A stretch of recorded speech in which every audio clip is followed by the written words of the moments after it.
Everyone, welcome to my channel. मैं हूं doctor Neeru Chaudhary और हम पढ़ रहे हैं डिस्कनेक्शन के अंदर लास्ट क्लास के अंदर हमने 1,1 डायफंक्शनलाइज्ड कंपाउंड का डिस्कनेक्शन देखा था। उसमें डिफरेंट एग्जांपल्स डिस्कस किए थे। आज जो हम टॉपिक पढ़ने वाले हैं वो है डिस्कनेक्शन ऑफ 1,2 डायफंक्शनलाइज्ड कंपाउंड। इसके अंदर एक ही कार्बन के ऊपर अटैच ना होकर एडजेसेंट कार्बन के ऊपर हेटेरो आइटम्स जो है वो अटैच होंगे। तो सबसे पहले तो आप ये लाइन नोट करिए, 1,2 difunctional compounds are those compounds in which two functional groups are present on adjacent carbon। सबसे पहले तो आपको ये पता हो 1,2 डायफंक्शनलाइज्ड के अंदर एडजेसेंट कार्बन के ऊपर हेटेरो आइटम जो है वो अटैच होगा।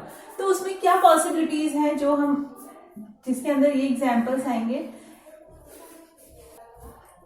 1, 2 यहाँ पे है आपका न्यूक्लियोफाइल और यहाँ हो सकता है कि OH हो।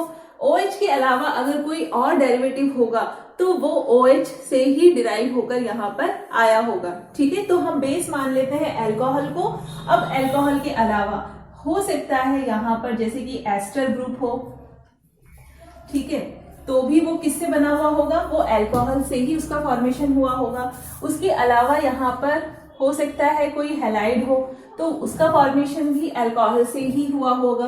तो ये 3 कैटेगरी हुई। अगर हम इन दोनों की बात करें तो ये डेरिवेटिव है अल्कोहल का और अल्कोहल को ही हम आगे डिस्कस करने वाले हैं। ठीक है, तो एक तो फर्स्ट टाइप ऑफ कंपाउंड्स क्या हो गया 1,2 डायफंक्शनल कंपाउंड्स के अंदर कि हम अल्कोहल को देखेंगे कि जो भी कोई हमारा कंपाउंड है उसके अंदर 1,2 डायफंक्शनलाइज्ड कंपाउंड भी प्रेजेंट होगा। ओके, सेकेंड कैटेगरी देखिए, इसमें हो सकता है कार्बोनिल कंपाउंड हो। कार्बोनिल कंपाउंड के पास में कोई न्यूक्लियोफाइल इस तरीके से बॉन्डेड होगा तो वो भी 1,2 डायफंक्शनलाइज्ड कंपाउंड का ही एग्जाम्पल है। यहाँ पे ये 1 कार्बोनिल को और सेकंड कोई न्यूक्लियोफाइल बॉन्डेड है उसको। ठीक है, यहाँ पर 1,1 डायफंक्शनलाइज्ड से जो डिफरेंस है वो ये है कि 1,1 डायफंक्शनलाइज्ड कंपाउंड के अंदर तो एक कार्बन पर जो 2 हेटेरो आइटम्स बॉन्डेड होते हैं वो दोनों ही बॉन्ड्स टूटते हैं। ठीक है, लेकिन यहाँ पर जो डिस्कनेक्शन होगा वो केवल एक ही बॉन्ड का होगा। क्लियर, दूसरा जो बॉन्ड है हेटेरो आइटम का वो डिस्कनेक्ट नहीं होगा। सबसे बेसिक डिफरेंस जो हम पढ़ेंगे वो ये है, जब आप एग्जाम्पल्स देखेंगे तो आप इजीली इसको समझ पाएंगे। हम जो डिस्कनेक्शन करेंगे उसमें केवल एक ही कार्बन और हेटेरो आइटम के बीच का बॉन्ड डिस्कनेक्ट करेंगे, और जबकि हमने 1,1 डायफंक्शनलाइज्ड कंपाउंड था उसके अंदर हमने एक कार्बन पर जो 2 हेटेरो आइटम्स थे वो दोनों बॉन्ड हमने डिस्कनेक्ट करे थे। कुछ एग्जाम्पल थे जिसमें नहीं किया था, जैसे कि OH ग्रुप अगर अटैच हो तो हमने उसको डिस्कनेक्ट नहीं किया था। ठीक है, तो बेसिक डिफरेंस सब में आपको पता होना चाहिए। ये कार्बोनिल कंपाउंड्स हो गए। अब आगे हम एक एक एग्जाम्पल लेके इनको डिस्कस करते हैं। यहाँ पे सबसे पहले जो हम स्टार्ट कर रहे हैं वो है अल्कोहल। अल्कोहल जो है इसमें आप यहाँ ये 2 एग्जाम्पल्स देख सकते हैं जो कि एज अ डेरिवेटिव है ये अल्कोहल के। आप इस लाइन को नोट करिए, compounds with hetero atoms on adjacent carbon atoms example 1 and 2 are considered as derivatives of alcohol. Alcohol के डेरिवेटिव्स हैं ये, जैसे कि मान लीजिए यहाँ पे ये जो ग्रुप लगा है एस्टर ग्रुप और ये क्लोराइड, ये कैसे आए हैं, ये OH के सब्स्टिट्यूशन से आए हैं। ठीक है ना, तो यहाँ पर हम इनको लिख सकते हैं कि इनका अगर हम FGI करते हैं तो ये किसके अंदर कन्वर्ट हो जाएंगे। FGI करने पर ये अल्कोहल में हम इनको इंटर कन्वर्ट कर सकते हैं। अल्कोहल में हम इनको इंटर कन्वर्ट कर सकते हैं। यहाँ पर मैंने इसको इंटर कन्वर्ट कर दिया है अल्कोहल के अंदर। ओके, तो यहाँ पर आप इजीली इसको देख सकते हैं, ये अल्कोहल के ही डेरिवेशंस है, ये अल्कोहल के ही डेरिवेटिव्स हैं। अब हम इसमें करते हैं डिस्कनेक्शन। तो डिस्कनेक्शन करने पर केवल एक ही जो बॉन्ड है कार्बन हेटेरो आइटम, ये बॉन्ड जो है वो डिस्कनेक्ट होता है, जिससे क्या बनता है, जब ये बॉन्ड डिस्कनेक्ट होगा तो कौन सा बॉन्ड डिस्कनेक्ट हो रहा है, carbon hetero item bond disconnect हो रहा है। और जो 1, 2 तो हम इसको क्या कहते हैं 1,2 डायएक्स भी लिख। इसको डिस्कनेक्ट करेंगे तो क्या बनेगा, एक तो बनेगा न्यूक्लियोफाइल और दूसरा बनेगा ये कैटायन बन गया, ये एनायन बन गया, ये दोनों सिंथॉन्स बन गए। इनको हम कन्वर्ट कर लेते हैं केमिकल इक्विवेलेंट या रिएजेंट के अंदर। तो इसमें तो क्या लगा देंगे, हम H लगा देंगे और यहाँ पर क्या होता है, यहां से H जो है वो रिप्लेस होता है। अभी मैं आपको बताऊंगी किस तरीके से इसका फॉर्मेशन होता है। अभी आप इसको देखिए कि ये किस में कन्वर्ट करना है, आपको इपॉक्साइड के अंदर कन्वर्ट करना है। ये फिक्स है कि जिस कार्बन के ऊपर OH लगा हुआ है उसके पास वाले कार्बन पर अगर आपको पॉजिटिव चार्ज दिखता है तो आपको उसको बिल्कुल ध्यान रखना है कि किससे बना है, इपॉक्साइड से बना है। ठीक है, इतने दिन आपको याद हो जाएगा, लेकिन अभी एक बार के लिए आप इसको समझ लीजिए कि अगर कार्बन जिसके ऊपर OH लगा हुआ है अगर उसके पास वाले कार्बन के ऊपर पॉजिटिव चार्ज आ रहा है तो वो इपॉक्साइड से बना है। ठीक है, ये इंपॉर्टेंट एक डिस्कनेक्शन है जो आपको अच्छे से समझ में आना चाहिए। ये वाला कहीं भी मॉलिक्यूल के अंदर अगर हमें डिस्कनेक्शन के बाद में ऐसी सिचुएशन दिखाई देती है तो हम इजीली इन सिंथॉन्स को आइडेंटिफाई कर लेंगे और इनके रिएजेंट हम बना सकते हैं। ठीक है, यहाँ पे मैंने जो आपको अल्कोहल बताया है कि अगर 1-2 पोजीशन पे हेटेरो एटम्स लगे हों, OH हो और एक कार्बन के ऊपर NH2 ग्रुप प्रेजेंट हो एडजेसेंट कार्बन के ऊपर, तो ये बहुत ही इंपॉर्टेंट मॉलिक्यूल है जो कि ड्रग्स के अंदर काम में आता है। ठीक है, आप यहाँ देख सकते हैं, इसको पढ़िए आप। The amines are very important. अभी मैं आपको बताऊंगी कौन सा 3rd नंबर का कंपाउंड है। चलो मैं बना ही देती हूँ। ये देखिए, ये OH, यहाँ पर NH2, इस मॉलिक्यूल की मैं बात कर रही हूँ। ये जो अमीन है ये बहुत इंपॉर्टेंट एक मॉलिक्यूल है। ठीक है, the amines are very important members of this group as essential parts of many drug molecules having the right balance of hydrophilic and hydrophobic properties to carry the drug molecule into the living cell। ठीक है, ये जो molecule है ये बहुत ही बढ़िया एक molecule है जिसके अंदर बैलेंस है हाइड्रोफिलिक और हाइड्रोफोबिक पार्ट। मतलब ये वाला जो पार्ट है ये तो हो गया हाइड्रोफिलिक और ये जो है हाइड्रोकार्बन पार्ट ये होता है हाइड्रोफोबिक। तो ये एक बढ़िया मॉलिक्यूल है जो ड्रग मॉलिक्यूल्स के अंदर होता है जिससे लिविंग सेल्स के अंदर इजीली उसको कैरी किया जा सकता है। ठीक है, तो यहाँ पर अगर हम इसका डिस्कनेक्शन करेंगे तो आपको मैंने अभी बताया था कि जो OH जिस कार्बन पे लगा हुआ है उसके पास वाले कार्बन और हेटेरो एटम के बीच का हम बॉन्ड डिस्कनेक्ट करते हैं और इसके ऊपर क्या लेबल करेंगे हम, 1,2-डाइएक्स। ठीक है, जब ये बॉन्ड डिस्कनेक्ट होगा तो एक ये बनेगा सिंथॉन और एक ये सिंथॉन बनेगा। नाइट्रोजन की इलेक्ट्रोनेगेटिविटी ज्यादा है इसलिए इस पे नेगेटिव चार्ज आएगा और इसके ऊपर कार्बन पे पॉजिटिव चार्ज आएगा। तो NH2- बनेगा जिससे तो रिएजेंट क्या बन जाएगा, NH2- से NH3 बन जाएगा और साथ में जो अपना ये सिंथॉन बना है OH के पास वाले कार्बन के ऊपर पॉजिटिव चार्ज है। OH जिस कार्बन पे लगा हुआ है उसके पास वाले कार्बन के ऊपर पॉजिटिव चार्ज है। तो आपको अभी मैंने बताया था कि अगर इस तरीके की कोई मॉलिक्यूल हो, सिंथॉन अगर बनता है तो ये किससे बना है, इपॉक्साइड से बना है। ये आपको याद रखना है कि इसका फॉर्मेशन किससे हुआ होगा, इपॉक्साइड से हुआ होगा। ठीक है, तो इसके एग्जाम्पल्स मैं आपको बताती हूँ। यहाँ पे ये जो मैंने बनाया है इसको क्या कहेंगे हम, बीटा हाइड्रोक्सी अमीन। ये क्या है, बीटा हाइड्रोक्सी अमीन। इसको एज एनेस्थेटिक यूज किया जाता है ड्रग्स के अंदर। मतलब ये जो पार्ट है अगर किसी मॉलिक्यूल के अंदर जोड़ा गया है तो वो एनेस्थेटिक होगा, लेकिन इसको अटैच कर देंगे तो वो इजीली कैरी हो जाएगा। ठीक है, इसके अलावा एक और मॉलिक्यूल होता है जैसे कि बीटा क्लोरो अमीन। ठीक है, इस मॉलिक्यूल को हम ट्यूमर, जो एंटी ट्यूमर ड्रग्स होती हैं उनके अंदर इसको यूज करते हैं। क्या है ये, बीटा क्लोरो अमीन। रिस्पेक्ट में नाम दिया है तो ये अल्फा, ये बीटा, तो इसका नाम हो जाएगा बीटा क्लोरो अमीन। बीटा क्लोरो अमीन्स को हम यूज करते हैं एंटी ट्यूमर ड्रग्स के अंदर, जबकि इसको हम बीटा हाइड्रोक्सी अमीन को यूज करते हैं एनेस्थेटिक के अंदर। ठीक है, तो ये इंपॉर्टेंट पॉइंट्स हैं कुछ, इनको आप नोट कर सकते हैं। आगे अब हम मॉलिक्यूल को लेके डिस्कनेक्शन डिस्कस करते हैं। देखिए स्टूडेंट्स, अब जो हम फर्स्ट एनालिसिस जो देखने वाले हैं वो क्या है, प्रोपारेकेन। ठीक है, इसको आप जब देखेंगे इस कंपाउंड को, ये हमारा टारगेट मॉलिक्यूल है, इसके अंदर आपको कौन कौन से फंक्शनल ग्रुप्स आपको दिख रहे हैं। सबसे पहले तो आप ये देखिए, यहाँ पर एक तो आपको नजर आ रहा है क्या, एस्टर। ठीक है, उसके अलावा यहाँ पे अमीन है दोनों जगह पर, और क्या है यहाँ पर OR, ये R, मतलब एक ईथर है। 3 फंक्शनल ग्रुप्स यहाँ पर आपको दिख रहे हैं, एक आपको एस्टर दिख रहा है, एक अमीन दिख रहा है और एक आपको यहाँ पर ईथर दिख रहा है। ठीक है। तो अब इनमें से जो अगर आप देखेंगे किसको सबसे पहले डिस्कनेक्ट करना चाहिए, तो इससे पहले हमने पढ़ा था वन ग्रुप CH डिस्कनेक्शन, यहाँ से पहले आपको एस्टर को ही डिस्कनेक्ट करना है, ठीक है। तो आप सबसे पहले डिस्कनेक्ट करिए यहाँ से, ओके। अगर आप यहाँ से डिस्कनेक्ट करेंगे तो आपको यहाँ पे इस फ्रेगमेंट को अगर आप देखते हैं कि क्या बनेगा, तो आप यहाँ देख सकते हैं O माइनस आएगा यहाँ पर, और यहाँ क्या आएगा, पॉजिटिव चार्ज आएगा।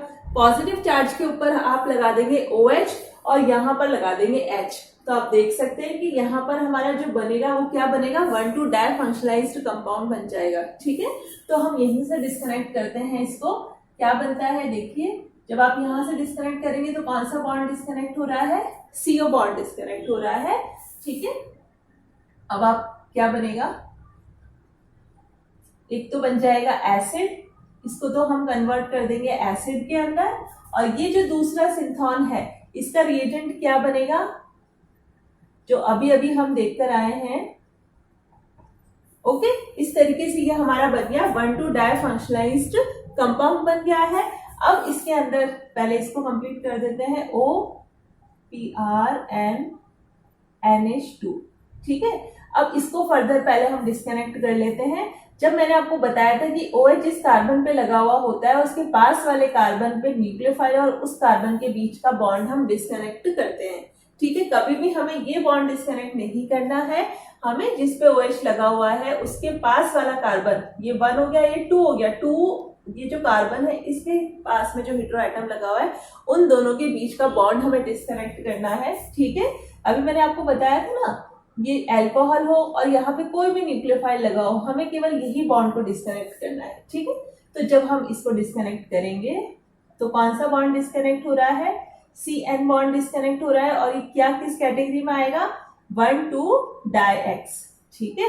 तो क्या सिंथॉन्स बनेंगे हमारे, ये तो बनेगा आपका ये वाला, ठीक है, और यहां पर बनेगा N डाइथाइल और इस पे माइनस, तो इस पे का तो रिएजेंट हम बना देंगे H लगाकर, NH डाइथाइल, और इसका क्या बनाएंगे, आपको मैंने बताया है कि OH जिस कार्बन पे लगा हुआ है अगर वहां पे पॉजिटिव चार्ज आ जाता है तो आपको इपॉक्साइड बनाना है, ठीक है। तो इसको आप कन्वर्ट कर दीजिए इपॉक्साइड के अंदर, क्लियर। ये आपका कंप्लीट हो गया, यही हम अभी पढ़ रहे हैं, तो इसी को आपको देखना है। बाकी तो ये जो हमारा है मॉलिक्यूल, इसको हम फर्दर डिस्कनेक्ट करते हैं, ठीक है। देखिए यहाँ पे जो मॉलिक्यूल हमारे सामने है, इसके अंदर जब हमें डिस्कनेक्ट करना होगा तो मैंने आपको बताया था कि एक तो ये COOH है, इसको तो हम डिस्कनेक्ट नहीं करेंगे, ठीक है। COOH को तो हम पहले फंक्शनल ग्रुप इंटरकन्वर्जन करके अगर हम चाहते हैं तो CH3 में कन्वर्ट करना पड़ेगा, उसके बाद हम कुछ करेंगे, लेकिन अभी हम इसको नहीं करते क्योंकि इसके मेटा पे कौन है, NH2, और NH2 तो डायरेक्ट आया नहीं होगा, इसको पहले नाइट्रेशन करा के NO2 ग्रुप लेकर आए होंगे, और NO2 के लिए COOH जो है एक बढ़िया डायरेक्टिंग ग्रुप हो जाएगा, तो हम इसको डिस्कनेक्ट नहीं करते।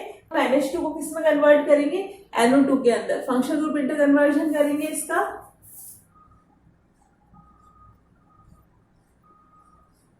हमने यहाँ किया इसका FGI, ठीक है। अब आप देखिए जब हम इसको फिर से यहाँ लेकर आएंगे ना NO2 को, तो वो हमारे लिए फेवरेबल होगा, डायरेक्टिंग, ये बढ़िया दो जो ग्रुप लगे हुए हैं ये इसको डायरेक्ट करेंगे यहाँ पर आने के लिए। कैसे, जब NO2 हम नाइट्रेशन करते हैं तो नाइट्रेशन के लिए यहाँ पर ये जो है ऑक्सीजन, इसके लोन पेयर यहाँ पे इलेक्ट्रॉन डेंसिटी को इंक्रीज करेंगे, मतलब ऑर्थो पैरा डायरेक्टिंग होगा ये वाला ग्रुप, और ये वाला ग्रुप मेटा डायरेक्टिंग होगा। तो ये दोनों ग्रुप इस NO2 को यहाँ पर आने के लिए डायरेक्ट करेंगे। तो ये बढ़िया है कि हम इन दोनों को डिस्कनेक्ट ना करें, हम पहले नाइट्रेशन करें। तो अब हम इस बॉन्ड को डिस्कनेक्ट कर सकते हैं, ठीक है। ये हम लास्ट क्लासेस के अंदर ऑर्डर ऑफ इवेंट्स में ये सारी गाइडलाइंस हम पढ़ चुके हैं। यहाँ पे नाइट्रेशन किया, ठीक है, ये रिवर्स रिएक्शन नाइट्रेशन की है, यहाँ पे CN बॉन्ड का फॉर्मेशन हुआ होगा। अब हम क्या करें इसको, अब इसको डिस्कनेक्ट कर सकते हैं। आपको मैंने बताया था जब हमने गाइडलाइंस पढ़ी थी कि कभी भी बेंजीन रिंग के ऊपर अगर इस तरीके से ऑक्सीजन अटैच हो तो हम कभी भी उसको डिस्कनेक्ट नहीं करते, क्योंकि ऑक्सीजन के ऊपर आता है नेगेटिव और इस पे आता है पॉजिटिव, और बेंजीन रिंग पे पॉजिटिव आ नहीं सकता क्योंकि बेंजीन रिंग है न्यूक्लियोफाइल, तो उस पे तो नेगेटिव चार्ज आएगा, तो ये सही नहीं है ये वाला डिस्कनेक्शन। तो इसलिए हम कौन सा बॉन्ड डिस्कनेक्ट करेंगे, यहां से इस बॉन्ड को डिस्कनेक्ट करेंगे ताकि इस पे नेगेटिव आएगा और इस पे पॉजिटिव आएगा। पॉजिटिव पे हम कोई हेलोजन लगा सकते हैं और इसके ऊपर H लगा देंगे। ठीक है, तो किस तरीके से डिस्कनेक्शन होगा यहाँ पर,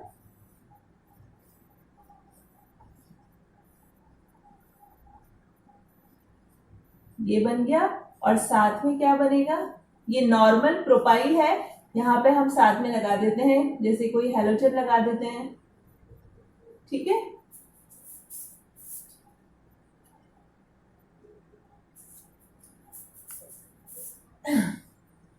जब ये रिएक्शन रिवर्स हुई होगी तो किसका फॉर्मेशन हुआ होगा, ईथर का फॉर्मेशन हुआ है ना ये, तो हम इसलिए यहाँ पे ईथर लिख देते हैं। अब बस, अब हम ये जो COOH इसको हम इसी तरीके से रखेंगे क्योंकि हमने गाइडलाइन ऑर्डर ऑफ इवेंट्स के अंदर पढ़ा था कि कुछ कंपाउंड्स ऐसे होते हैं 7th गाइडलाइन के अंदर जिनको जिस कॉम्बिनेशन में वो होते हैं हमें उसी कॉम्बिनेशन में उन्हें डायरेक्ट स्टार्टिंग मटेरियल हम उसे यूज करते हैं। उसके अंदर एक ये भी था। ठीक है, रिएक्शन स्टार्ट करेंगे तो एज अ स्टार्टिंग मटेरियल ही हम इसको यहीं से स्टार्ट करेंगे। तो अब हम इसका सिंथेसिस देख लेते हैं। सिंथेसिस को अच्छे से देखिए, यहाँ पे जो भी कोई रिएक्शंस है उनको ढंग से समझिएगा। स्टार्टिंग मटेरियल ये है, इसे हमने स्टार्ट किया है। सबसे पहले हमें कराना है क्या, नाइट्रेशन। हम सबसे पहले कराएंगे नाइट्रेशन। क्यों कराएंगे, क्योंकि ये जो OH ग्रुप है ये ऑर्थो पैरा डायरेक्टिंग है और ये मेटा डायरेक्टिंग है, तो यहाँ पर आराम से नाइट्रेशन हो जाएगा। HNO2 के साथ में हम रिएक्शन कराते हैं जिससे क्या होगा, यहाँ पर नाइट्रेशन हो जाएगा। ये COOH NO2 और ये OH। अब हम क्या कराएं, इसका क्या करा दें, हम ईथर का फॉर्मेशन कराएंगे, इसका एल्काइलेशन करा दें। एल्काइलेशन कराने के लिए सबसे पहले एक तो हम लेंगे बेस और साथ में जो हमारा बना था starting material N propyl chloride, ये क्या है, N प्रोपाइल क्लोराइड, इसके साथ में रिएक्शन कराएंगे। एक तरीके से एल्काइल हैलाइड है ये। बेस क्या करता है, यहां से H को लेता है, जब H निकलेगा तो नेगेटिव चार्ज आएगा, वो नेगेटिव चार्ज इसके ऊपर अटैक करेगा एज अ न्यूक्लियोफाइल इस प्रोपाइल के कार्बन के ऊपर, Cl यहां से बाहर निकल जाएगा, तो SN2 रिएक्शन होगी और क्या बन जाएगा, इसका एल्काइलेशन हो जाएगा, ईथर का फॉर्मेशन हो जाएगा, ये NO2 यहाँ पर O प्रोपाइल N प्रोपाइल आ गया यहाँ पर, ये हो गया ईथर। ठीक है, ईथर का फॉर्मेशन हो गया। अब आपको यहाँ जो ध्यान देने वाली बात है वो ये है कि हम इस NO2 का रिडक्शन सबसे लास्ट में करेंगे, क्योंकि अगर हम इसका पहले रिडक्शन कर देंगे NH2 तो ये हमारे लिए प्रॉब्लम क्रिएट करेगा यहाँ पे एस्टरिफिकेशन होने में। तो जिस पाथवे से अनवांटेड रिएक्शंस हो वो पाथवे हम फॉलो नहीं करते, ये हम ऑर्डर ऑफ इवेंट्स में पढ़ चुके हैं।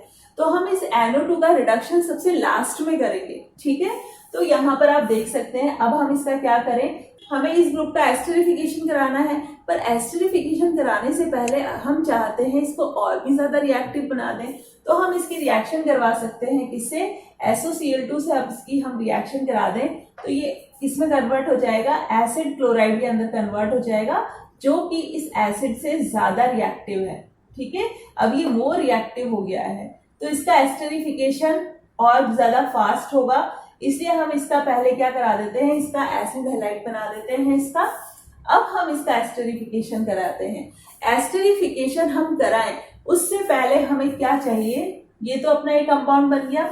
ओके, अब हमें क्या चाहिए, जो हमारा स्टार्टिंग मटेरियल जो बना था, इपॉक्साइड बनाया था हमने और डाइथाइल अमीन बनाया था, उन दोनों की हम रिएक्शन कराते हैं। यहाँ पर हम इसको एक नंबर दे देते हैं A। ठीक है, इसको हमने एक मार्क कर दिया A। अब हम रिएक्शन करा रहे हैं किसकी, इपॉक्साइड की और डाइथाइल अमीन की, इन दोनों की रिएक्शन करा रहे हैं। ठीक है, इन दोनों की जब हम रिएक्शन कराएंगे तो क्या होगा, यहाँ पर नाइट्रोजन के ऊपर क्या है, इलेक्ट्रॉन्स हैं, तो ये बिहेव करेगा एक न्यूक्लियोफाइल की तरह। तो ये इलेक्ट्रॉन्स जो है यहाँ से यहाँ पर शिफ्ट होते हैं और ये अटैक करता है इस कार्बन के ऊपर। ठीक है, तो इस कार्बन के ऊपर न्यूक्लियोफाइल अटैक करता है और ये रिंग इजीली ओपन हो जाती है, इपॉक्साइड रिंग, और क्या बनता है, ऑक्सीजन यहाँ पर इस पे नेगेटिव चार्ज, यहाँ पर ये आपका नाइट्रोजन, इस पे ये H लगा हुआ है और ये दो क्या लगे हुए हैं, इथाइल लगे हुए हैं। नाइट्रोजन के 4 बॉन्ड बन चुके हैं जिस वजह से इसके ऊपर आता है पॉजिटिव चार्ज।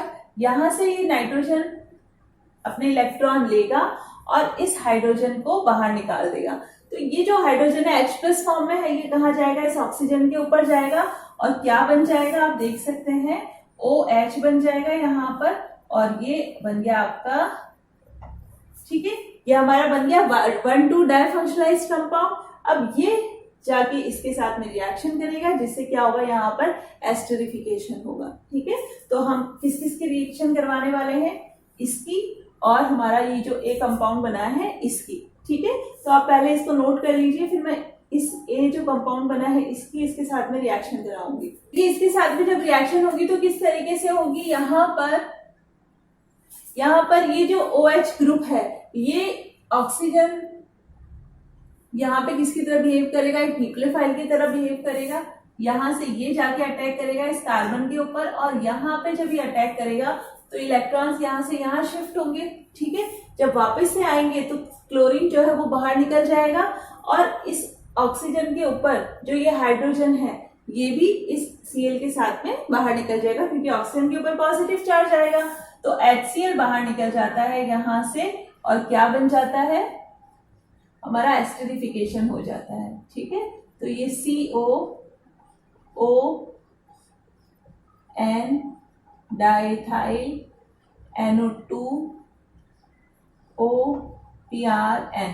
अब हम लास्ट में जाके इस NO2 का क्या कराएंगे, रिडक्शन कराएंगे। हम पहले NO2 का रिडक्शन नहीं कराते क्योंकि उससे हमको एस्टरिफिकेशन में प्रॉब्लम आती। अब हम इसका रिडक्शन करवाएंगे। H2 प्लैटिनम ऑक्साइड ले लेते हैं और इसका रिडक्शन हो जाता है और हमारा टारगेट मॉलिक्यूल का फॉर्मेशन हो जाता है, या NH2 में कन्वर्ट हो जाता है। तो ये एक एनालिसिस हमने देखा है थोड़े से इंट्रोडक्शन के साथ में, तो आप पहले इसको प्रॉपर तरीके से अपना कंप्लीट करिए। नेक्स्ट वीडियो के अंदर हम कार्बोनिल भी देखेंगे और अल्कोहल से रिलेटेड कुछ और भी एग्जाम्पल्स देखेंगे। ठीक है, ओके, थैंक यू।